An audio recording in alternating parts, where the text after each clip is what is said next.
উজান থেকে নেমে আসা ঢল ও টানা বৃষ্টির কারণে দেশের নিম্নাঞ্চল প্লাবিত হতে শুরু করেছে। উত্তর, উত্তর পূর্ব ও উত্তরাঞ্চলের বিভিন্ন নদ নদীর পানি বৃদ্ধি পাওয়ায় বন্যা পরিস্থিতির অবনতির আশঙ্কা দেখা দিয়েছে। এর পাশাপাশি বিভিন্ন স্থানে দেখা দিয়েছে নদীর তীব্র ভাঙন। কুড়িগ্রামে একই সঙ্গে দেখা দিয়েছে বন্যা ও তীব্র নদী ভাঙন। আকস্মিক বন্যায় প্লাবিত হয়েছে জেলার নিম্নাঞ্চল। ধরলা, ব্রহ্মপুত্র, তিস্তা ও দুধকুমারের ৩৬টি পয়েন্টে ভয়াবহ ভাঙনে নদীগর্ভে বিলীন হচ্ছে বসতভিটা, আবাদি জমি, গ্রামীণ সড়ক ও গাছপালা। গাইবান্ধায় তিস্তা, যমুনা ও ব্রহ্মপুত্র নদীতে পানি বৃদ্ধি পাচ্ছে। অনেকে পানিবন্দী হওয়ায় আশঙ্কায় উঁচু স্থানে সরে যাচ্ছেন। এদিকে পানির চাপে ৪ উপজেলার অন্তত ৪১ পয়েন্টে ব্যাপক নদী ভাঙন শুরু হয়েছে। এতে নদীগর্ভে বিলীন হয়েছে ফসলি জমি সহ বিভিন্ন স্থাপনা। শেষ সম্বলটুকু হারিয়ে খোলা আকাশের নিচে বাস করছে নদীপাড়ের মানুষ। জামালপুরেও যমুনা, ব্রহ্মপুত্র সহ বিভিন্ন নদ নদীর পানি বাড়ছে। ব্রহ্মপুত্র নদের তীরবর্তী বেশ কয়েকটি এলাকায় তীব্র ভাঙন দেখা দিয়েছে। এরই মধ্যে ভাঙনের কবলে পড়ে নদীগর্ভে বিলীন হয়েছে ফসলের মাঠ।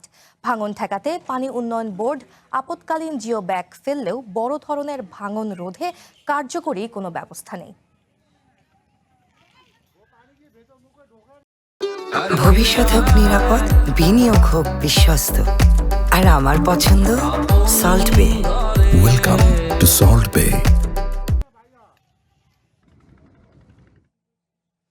নদ নদীর পানি বৃদ্ধি ও নদী ভাঙনের আরও খবর জানাতে যুক্ত হচ্ছেন কুড়িগ্রাম থেকে রাশেদুল ইসলাম রাশেদ ও জামালপুর থেকে তানভীর আহমেদ।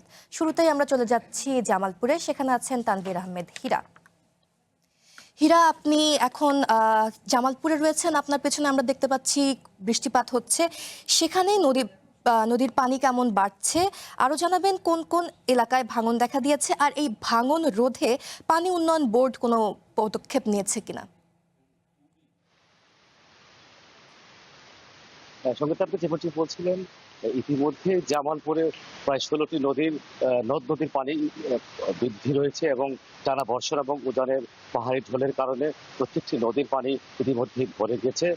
এবং আরেকটি বিষয় হচ্ছে যে জামালপুরে টানা বর্ষণের কারণে আমরা যেমন জামালপুরের প্রধান নদী যমুনা নদী, সেটির প্রায় নিম্নাঞ্চলে পানি প্রবেশ করা শুরু করেছে। সেই সাথে আমরা দেখেছি যে ব্রহ্মপুত্র নদ এবং ঝিঞ্জিরাম, দশানি সহ বেশ কয়েকটি নদ নদে পানি বৃদ্ধি রয়েছে এবং সেই সাথে বিশেষ করে জামালপুরের দ্বিতীয় বৃহৎ নদী ব্রহ্মপুত্র নদ, সেই নদটাকে ঘিরে আসলে নদীর বিভিন্ন উপজেলা, বিশেষ করে মেলান্দহ উপজেলা এবং বকশীগঞ্জ উপজেলায় তীব্র ভাঙন দেখা দিয়েছে। ইতিমধ্যেই বেশ কিছু বসত ভিটা, ফসলের জমির গর্ভে বিলীন হয়ে গেছে এবং ভাঙন রোধে আসলে শক্তিশালী কোনো কার্যক্রম ভূমিকা আসলে দেখা যাচ্ছে না, চোখে পড়ছে না পানি উন্নয়ন বোর্ডের। তবে তারা বলছে যে তাদের ভাঙন রোধে সাময়িকভাবে তারা আপৎকালীন কিছু জিও ব্যাগ ফেলছে। সেই সাথে আমরা পানি উন্নয়ন বোর্ডের সাথে কথা বলেছি, তারা জানিয়েছে যে পানি যে পরিমাণ বৃদ্ধি অব্যাহত রয়েছে সেই ধারাবাহিকতা থাকলে আগামী আজ এবং কাল বিপদসীমার উপর দিয়ে পানি প্রবাহিত হওয়ার সম্ভাবনা রয়েছে। এবং আমরা যেটি দেখছি যে ইতিমধ্যে নদীর পাড়ে আপনি দেখতে পাচ্ছেন যে নদীর পাড়ের ইতিমধ্যেই শুকনো নদীর পাড়ে ইতিমধ্যে 2 দিনের মধ্যে পানি ভরে যাচ্ছে এবং নদীর ব্রহ্মপুত্রের যে পাড়গুলো রয়েছে সেগুলো কিছুটা ভাঙন দেখা দিয়েছে। বিশেষ করে আমি যদি বলতে চাই যে এই নদীর পাড়ের যে মানুষগুলো এই ভাঙনের আতঙ্কে তারা কিন্তু ইতিমধ্যে ঘর বাড়ি ছেড়ে অন্যত্র চলে গেছে এবং যে এলাকাগুলোতে বিশেষ করে যমুনা নদীর যে পানি বৃদ্ধি হচ্ছে এবং পানি বৃদ্ধির কারণেই মূলত ইতিমধ্যে যমুনার তীরবর্তী যে জায়গাগুলো সেগুলোকে পানি প্রবেশ করা শুরু করেছে এবং এই পানি বৃদ্ধি অব্যাহত থাকলে যেটি দেখা যাচ্ছে যে আগামী 2-1 দিনের মধ্যে নির্মাঞ্চলে লোকালয়ে পানি প্রবেশ করার সম্ভাবনা খুব বেশি দেখা দিচ্ছে। তবে আবহাওয়া যেটি জানিয়েছে সেটি হচ্ছে টানা বর্ষণ অব্যাহত থাকবে, সেই সাথে পাহাড়ি ঢল থাকার কারণে খুব শীঘ্রই আজ এবং আগামীকালকের মধ্যেই যমুনা নদী এবং আশপাশের যে নদীগুলো রয়েছেন সেই নদীগুলোতে আসলে বিপদসীমার উপর দিয়ে পানি প্রবাহিত হবে। সঙ্গীতা।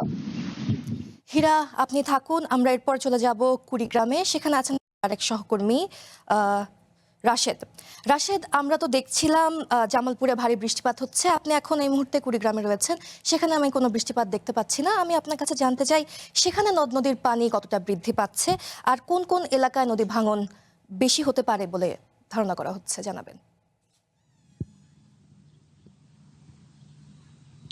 জি সঙ্গীতা, আপনি যেমনটি জানতে চেয়েছেন যে কুড়িগ্রামের এখন কিন্তু প্রখর রোদ চলছে তবে গত কয়েকদিনের যে টানা বর্ষণে এবং পাহাড়ি ঢলে কুড়িগ্রামের যে বৃহৎ নদ নদীগুলো আছে, বিশেষ করে ব্রহ্মপুত্র, ধল্লা, তিস্তা, দুধকুমোর এবং অন্যান্য কালজানি সহ অন্যান্য যে নদীগুলো আছে সব প্রত্যেকটি নদীর পানি কিন্তু বৃদ্ধি পেয়েছিল। তবে গতকালকে থেকে পানি হ্রাস পেতে শুরু করেছে। আপনাকে যদি আমি জানাই যে কুড়িগ্রাম পানি উন্নয়ন বোর্ডের তথ্য মতে গতকাল রাত 9টা থেকে এখন পর্যন্ত দুধকুমোর নদের পানি 24 সেন্টিমিটার হ্রাস পেয়ে এখন পর্যন্ত বিপদসীমার 24 সেন্টিমিটার নিচ দিয়ে প্রবাহিত হচ্ছে। গতকালও কিন্তু সেখানকার পানি বিপদসীমার উপরে ছিল। এছাড়া তিস্তার পানি প্রায় 36 সেন্টিমিটার নিচ দিয়ে প্রবাহিত হচ্ছে।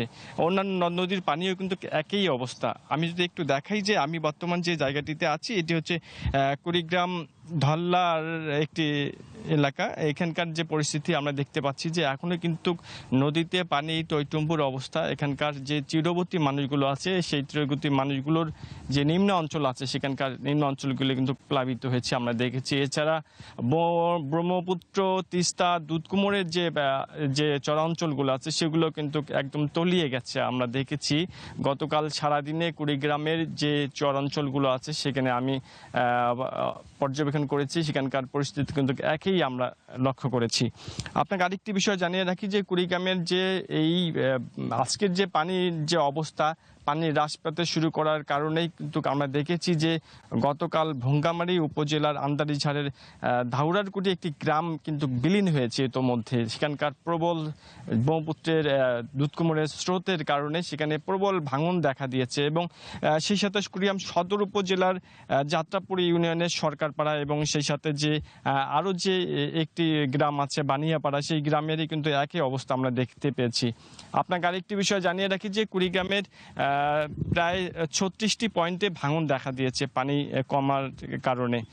এছাড়া এই পরিস্থিতিতে পানি উন্নয়ন বোর্ড জিও ব্যাগ ফেলে তারা পরিস্থিতি মোকাবেলার চেষ্টা করছে, আমরা এটা দেখেছি। তবে মাঠ পর্যায়ের যে সমস্ত তৃণমূল পর্যায়ের যে সমস্ত মানুষ আছে তারা কিন্তু ক্ষোভ প্রকাশ করেছে। কারণ হচ্ছে শুকনো মৌসুমে পানি উন্নয়ন বোর্ডের এসব কর্মকাণ্ড না করার কারণে, উন্নয়ন কর্মকাণ্ড না করার কারণে ভরা মৌসুমে তারা এসে যখন নদী শাসন বা জিও ব্যাগ ফেলার চেষ্টা করে সেটি কিন্তু আসলে ফলশ্রুত কোনো তারা সুফল পায় না, এমনটি অভিযোগ করেছেন এখানকার স্থানীয়। এবং সেই সাথে বলছেন যে পানি উন্নয়ন বোর্ডকে দফায় দফায় বিভিন্ন অভিযোগ, আবেদন, মানববন্ধন করেও তারা কিন্তু সেই প্রতিকারগুলো পায়নি, এমনটি এখানকার স্থানীয়দের অভিযোগ। আপনাকে আরেকটি বিষয় জানিয়ে রাখি, গত কয়েকদিনের যে বন্যার যে পরিস্থিতি তা হচ্ছে এখানকার কৃষিতে ব্যাপক একটি ক্ষতি হয়েছে। বিশেষ করে চীনা বাদাম, আউশ, আমনের বীজতলা এবং সেই সাথে পাট এবং ধনচা ক্ষেত প্রায় 499 হেক্টর জমির ক্ষেত কিন্তু আক্রান্ত হয়েছে, এমনটি জানিয়েছেন কুড়িগ্রাম কৃষি সম্প্রসারণ অধিদপ্তর। এছাড়া আমি কথা বলেছি কুড়িগ্রাম ত্রাণ অধিদপ্তরের যে ত্রাণ ও পুনর্বাসন কর্মকর্তা আছে বেনজির রহমানের সাথে। তিনি যেটি জানিয়েছেন যে এখন পর্যন্ত বন্যা পরিস্থিতি মোকাবেলায় নগদ 1,62,000 টাকা এবং সেই সাথে 800 প্যাকেট শুকনো খাবার এবং এখানকার 285 মেট্রিক টন জিআর চাল তারা বরাদ্দ রেখেছেন, যাতে পানি উন্নয়ন বোর্ড যে আসলে বন্যা পূর্বাভাস সতর্কতা জারি করেছে সেই পরিস্থিতি মোকাবেলার জন্য। এছাড়া পানি উন্নয়ন বোর্ডের যে নির্বাহী প্রকৌশলী আছে রাকিবুল হাসান, তিনি জানিয়েছেন যে আগামী একদিন পর্যন্ত এখানকার নদ নদীর পানি বৃদ্ধি পাওয়ার সম্ভাবনা রয়েছে, যে কারণে নিম্ন অঞ্চল প্লাবিত হতে পারে, প্লাবিত হয়ে এখানকার বন্যা পরিস্থিতি তৈরি হবে, এমনটি জানিয়েছেন। তবে আপনাকে একটু জানিয়ে রাখি সঙ্গীতা, যে এখানকার যে আজকের যে আবহাওয়া এটি কিন্তু বোঝা যাচ্ছে যে পানি যেহেতু কমতে শুরু করেছে সুতরাং বন্যা পরিস্থিতির উন্নতি হচ্ছে। তবে সব মিলিয়ে বলা যায় কুড়িগ্রামের পানি কমলেও ভাঙনের যে তীব্রতা এটি কিন্তু ব্যাপক আকার ধারণ করেছে এবং স্থানীয়রা সবকিছু হারিয়ে, বসতভিটা, ফসলি জমি হারিয়ে কিন্তু তারা এখন নিঃস্ব অবস্থায়। সঙ্গীতা, এই ছিল কুড়িগ্রামে বন্যা পরিস্থিতির সর্বশেষ।